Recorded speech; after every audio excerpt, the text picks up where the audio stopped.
Hello and welcome to episode 42 of the Speed Mooting Partners in Crime podcast. It was a great episode this week and John and I discussed lots of interesting topics. We started with our Learning the Law segment and I spoke about the recent case involving Russell Brand and spoke about sentencing for speeding cases.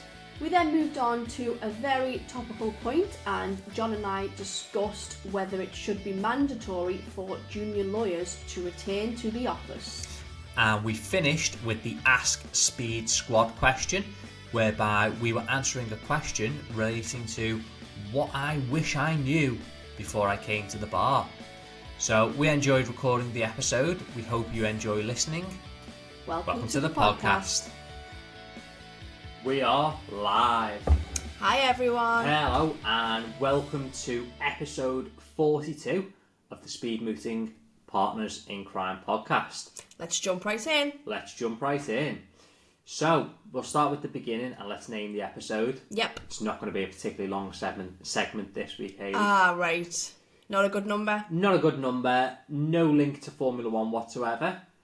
Did some searches online.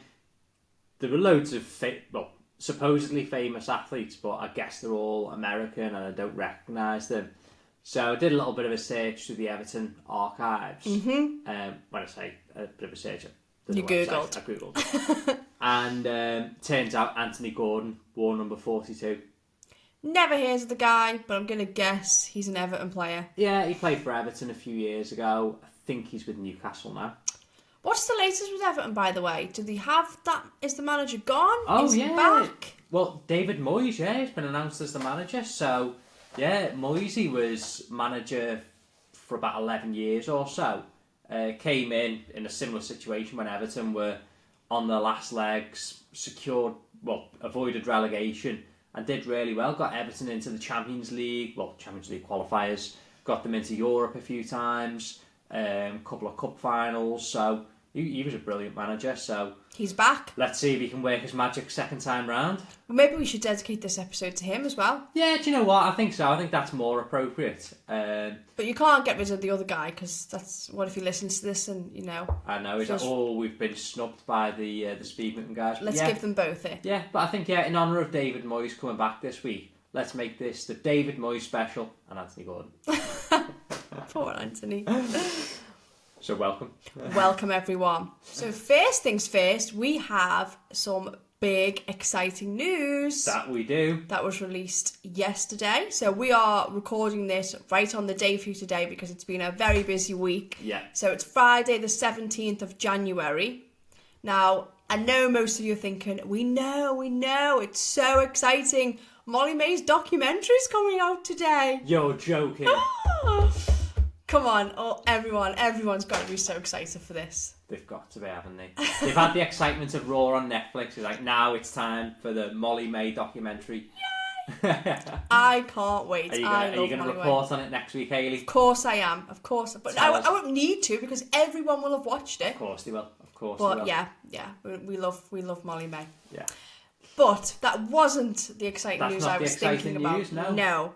So yesterday we made a lovely announcement. Do you want to tell everyone what that is, John? So I have been shortlisted in the LexisNexis Legal Awards for the Diversity and Inclusion Award. Amazing. So it looks like I'm getting some recognition for all of the work that I do with speed mooting. You certainly are. I can say that with confidence, seeing as I'm the one who nominated you.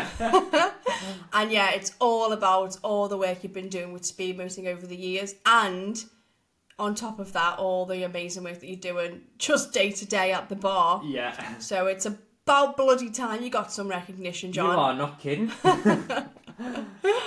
So thank you. Well done, LexisNexis, for seeing how great John is. Yes. I mean, it was funny, wasn't it? We were at the track when we read it because we got told a little bit before it became public, but it was like top secret. Yeah. So no one could know. So yeah, we were at the karting track when we found out. We were like, yay! And then it's like, make sure you book your tickets for the award. And we were like, ooh. Yeah. They are not cheap. They are, I mean, thank you, LexisNexis. We will definitely be there, but woo, they are not made for the little man. Someone's got a sense of humour at LexisNexis, haven't they? They are not made for the little man or the small businesses, let me tell you that. Well, yeah, we're over the moon, and yeah, it's a great, well-deserved accolade to everything that Speed Mooting does and everything that you've started with Speed Mooting, John. So, well done. Thank you very much. Thank you. And thank you to all those who've made the nice comments online about it, because I did a post yesterday and there's been so many comments, well done, John, well deserved. And yeah, so thank you very much. One of your old tutors commented, didn't he? Yeah, Barry Harwood. So yeah, he taught me civil litigation and civil advocacy, I think. And yeah, he did a really, really nice post. Such a really nice story. comments about it. Yeah. Funny story actually, because so he was my civil advocacy tutor, and so we on the bar course we were in small classes, and each week you'd do a different piece of civil advocacy. And as with anything, there's a legal test and you've got to get past it. And whether I was trying to argue in favour of an application or against it, my little phrase each week would be, and this threshold has been crossed. Whatever the requirement is, whatever the test is. Not really the terminology you'd use, I learned that. You like the big final bullshit line. Every week people were waiting for the threshold to come in and then laugh. So that was Doesn't surprise me. Yeah. So that was the funny thing in the civil advocacy. But yeah, no. So thank you to everyone for all the nice comments. Absolutely. You said this on your post, didn't you? That thanks to everyone that supports Speed Mooting, engages with us, comes to our events, collaborates with us, because it wouldn't be a successful business without you all. So no. Thank you very much. Thank you very much. This award is for everyone, but especially John. Right, let's get right into it, because we've got a busy episode this week. We have. So we've got Learning the Law segment. Yeah. Commercial Awareness Corner. Yeah. And Ask Speed Squad. Indeed we have. What order would you like to go in, John?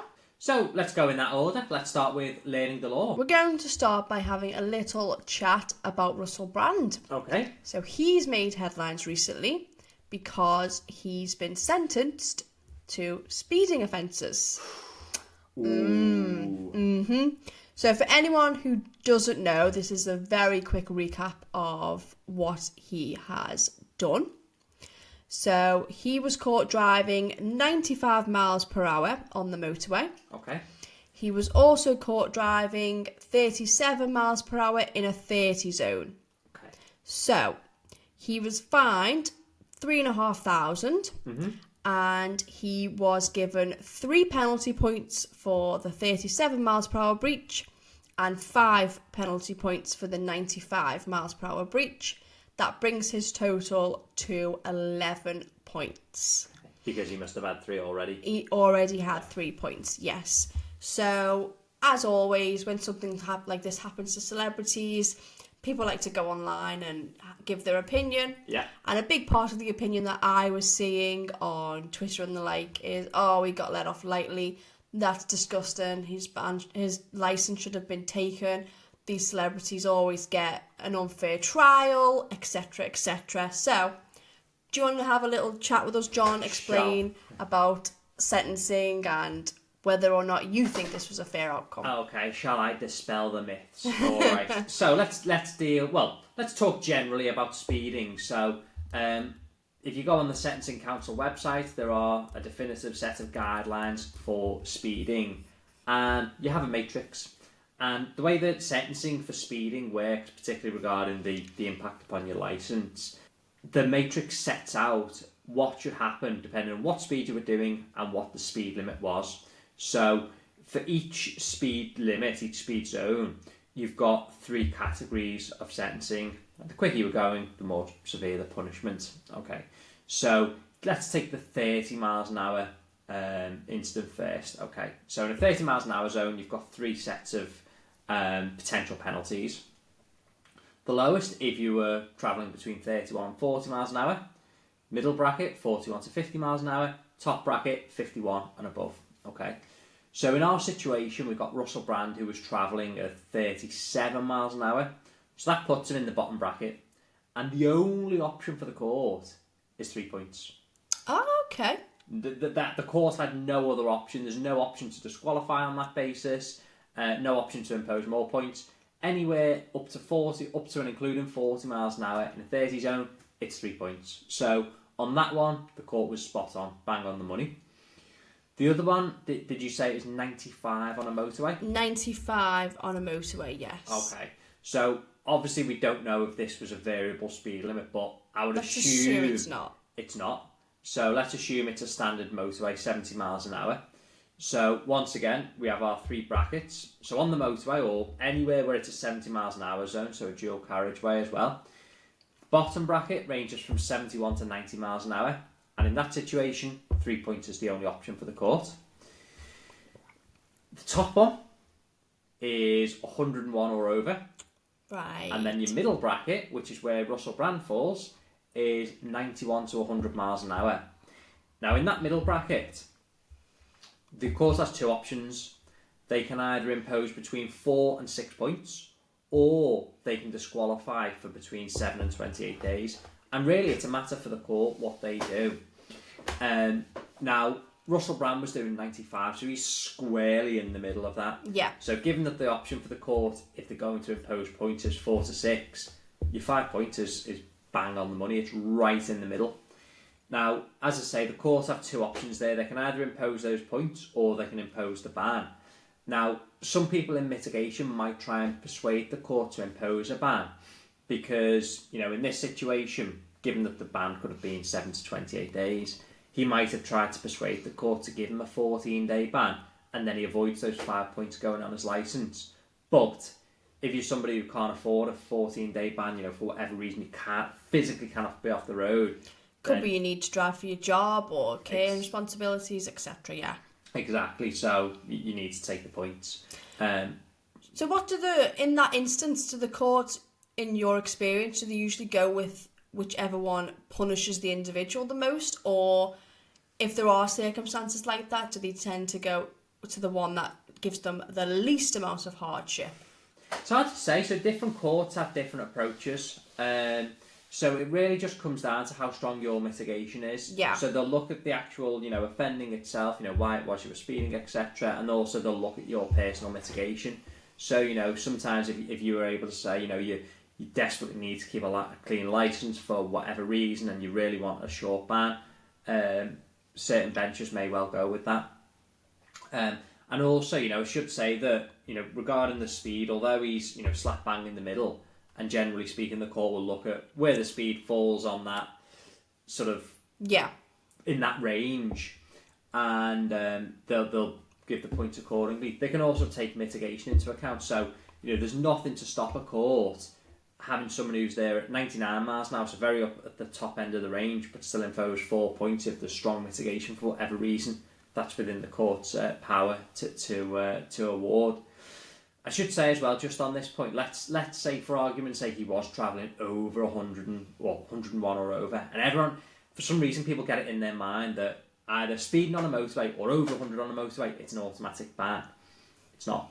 Right. Okay, so if he was in the top bracket, so let's say he was doing 101, the court has the power to impose between 7 and 56 days ban or 6 points. Wow. Okay. So when you hear about these, like, people getting banned for like a year or longer and stuff, is that typically not for speeding? That's typically when you're crossing over to like the drugs and the drink driving? Yeah, so for a 1 year ban, it's got to be, you know, your drink drive, drug drive, dangerous drive. So anything that has an automatic ban, so any of those offences, so I'd say dangerous, drug drive, drink drive, etc., the minimum ban has to be a year. Or if you can get a 1 year ban for speeding, but what you need a number of bans within a certain time period. So for argument's sake, if you tot up to 12 points, you get a 6-month ban. If you then get another totting ban within a certain period of time, you then get a 12-month ban. Oh.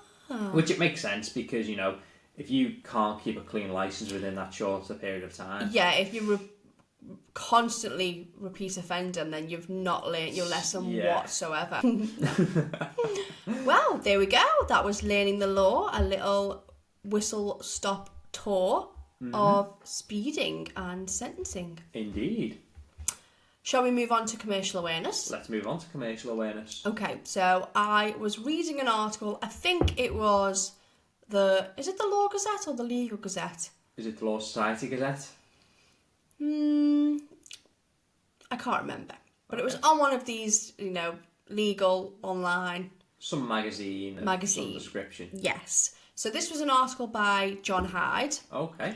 And it was all about whether juniors should be made to return to the office, junior lawyers. Okay.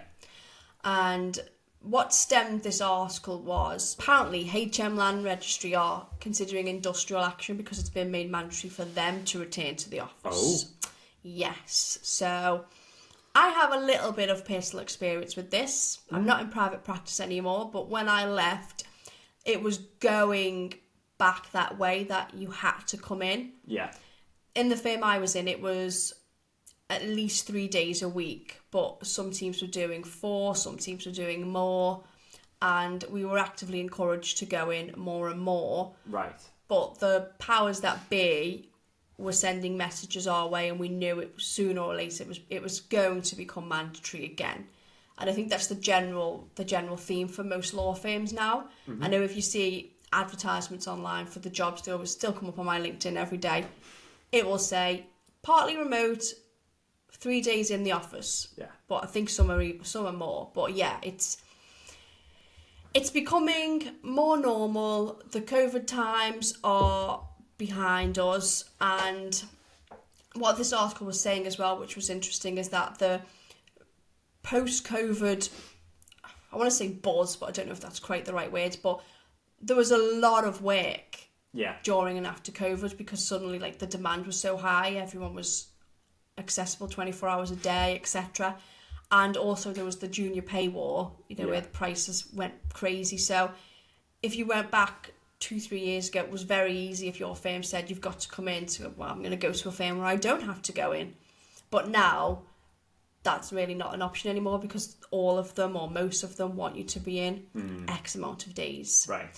So the topic of discussion for you and I is, should juniors be made to go back to the office? Ooh, interesting question. Well, I think, like anything, there's pros and cons to both sides. For both parties, to be fair, both the employer and employee. Yes. Well, let's start with the pros of going back to the office. Okay.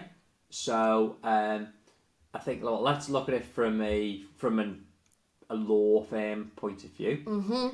Pros to have people in the office. A, you know what people are doing. That's the key thing. Supervision is a lot easier.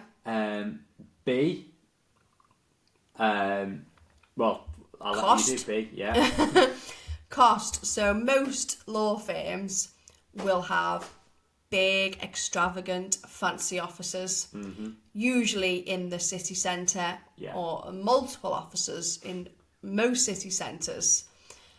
They are not cheap.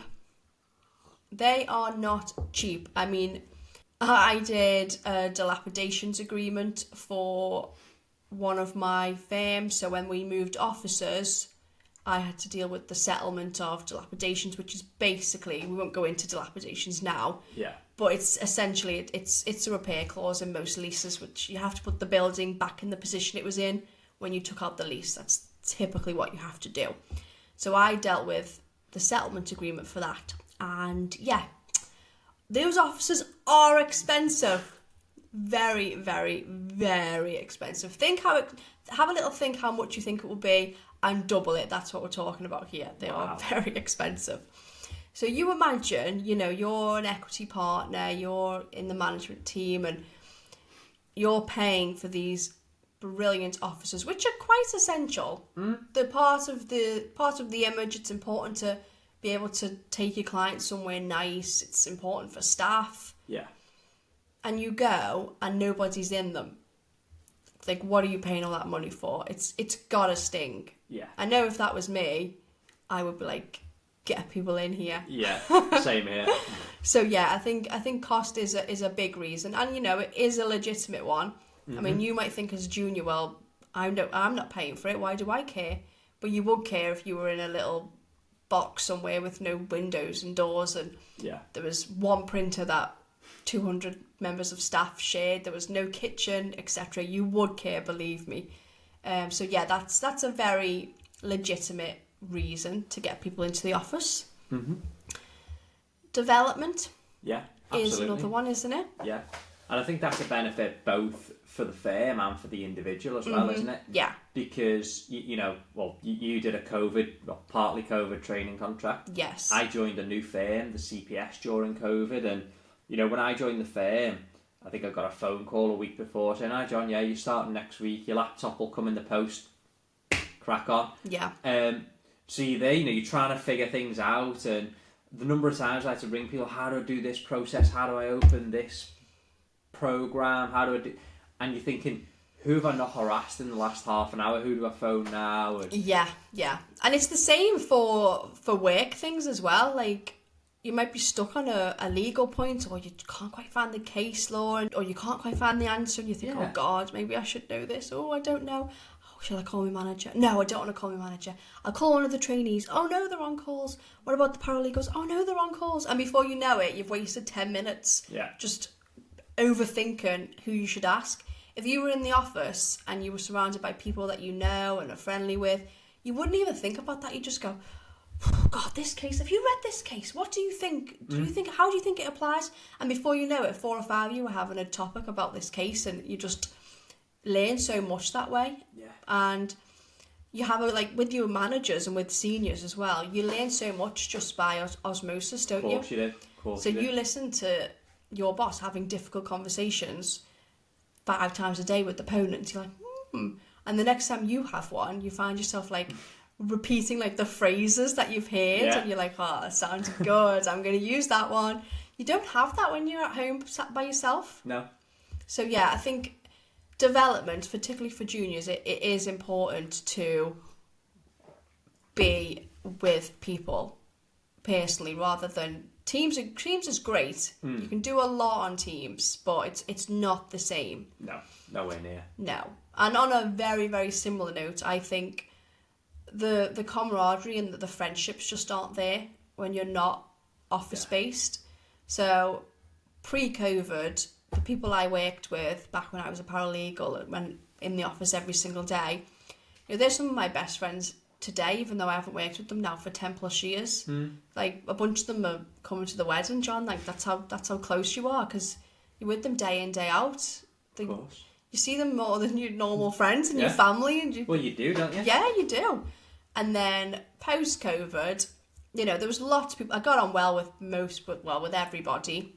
We were friendly. We went to, if there were work events, we went to them together, etc. But we're not friends outside of work, and we don't really speak now beyond being friends on Instagram and whatnot. So it's just not the same. Yeah, it's just not the same.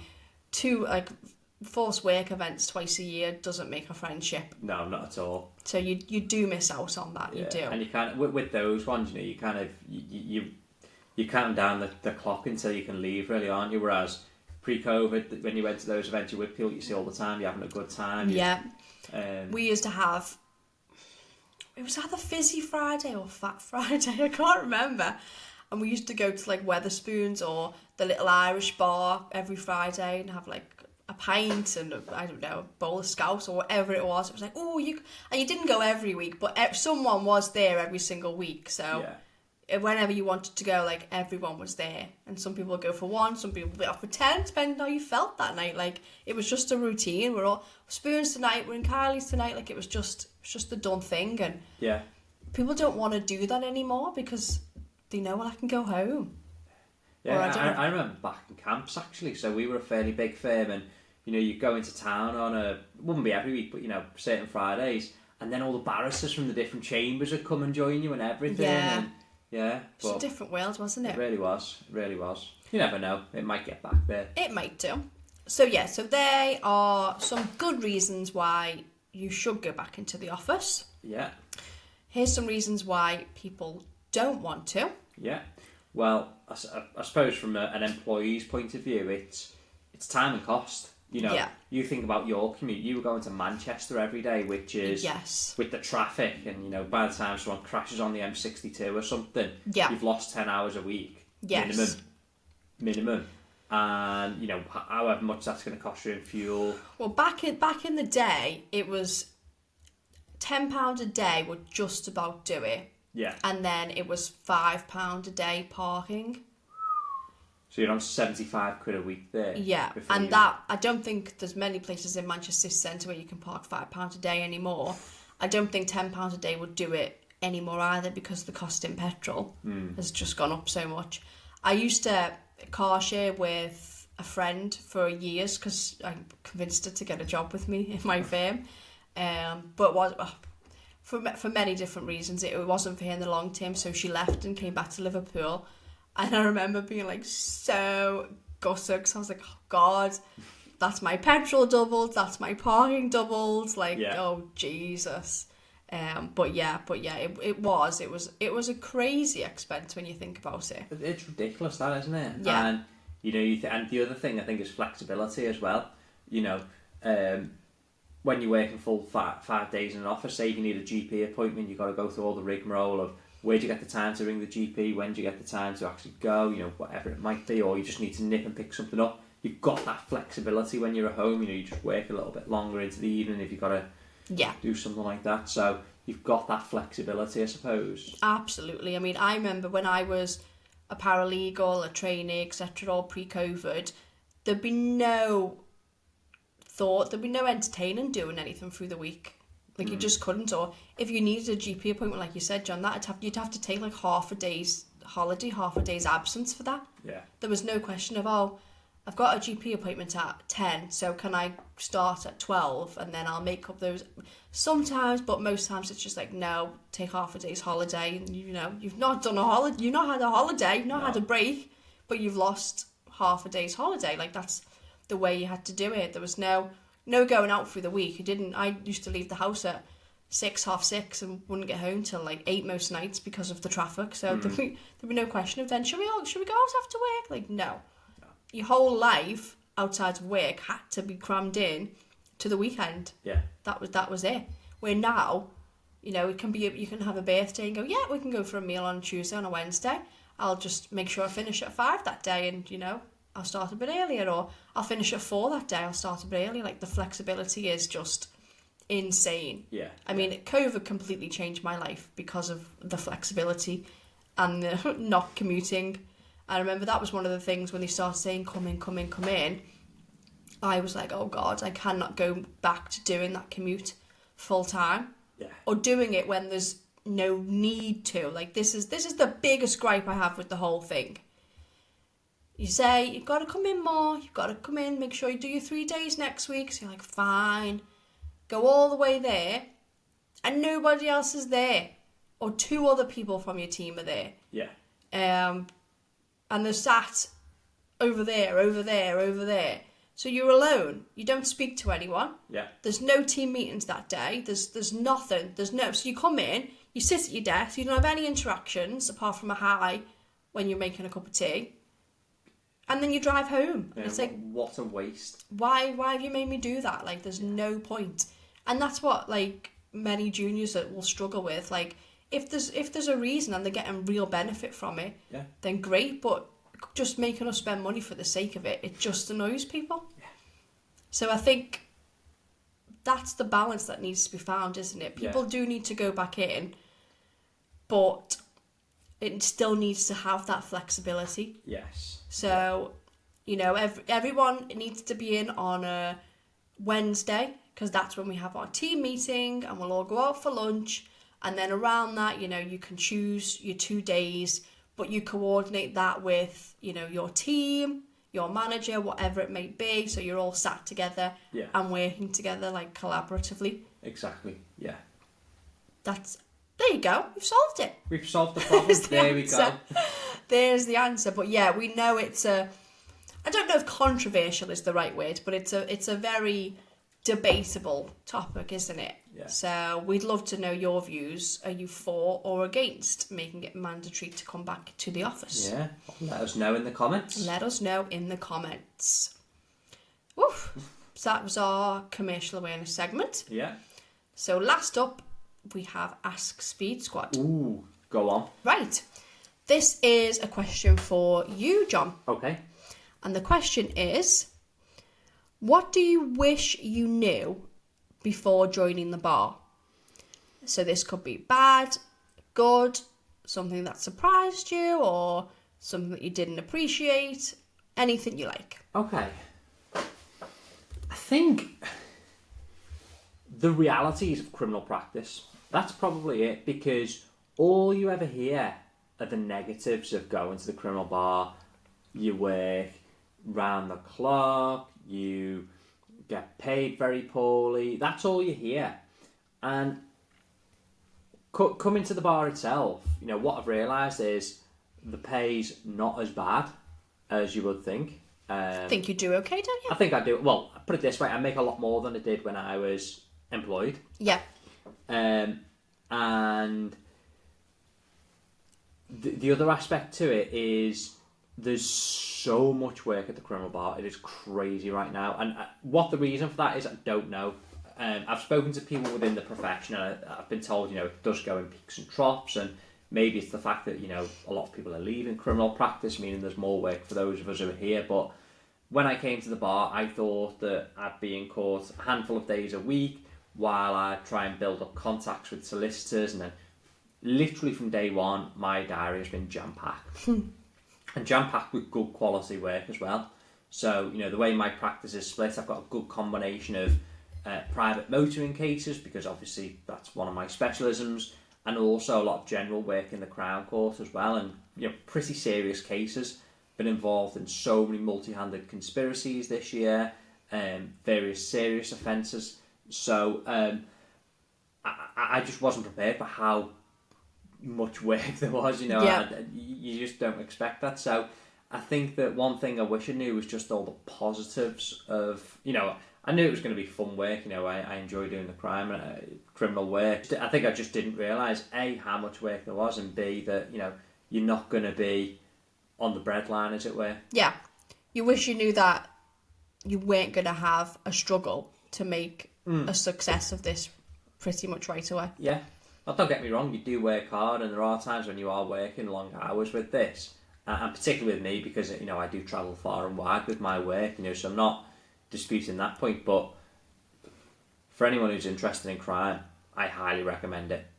So if someone would have sat you down 5 years ago and like told you the realities, or a John, you from now could go back to John 10 years ago and tell him, Yeah. do you think you would have done the move a lot sooner? Yeah, a lot sooner.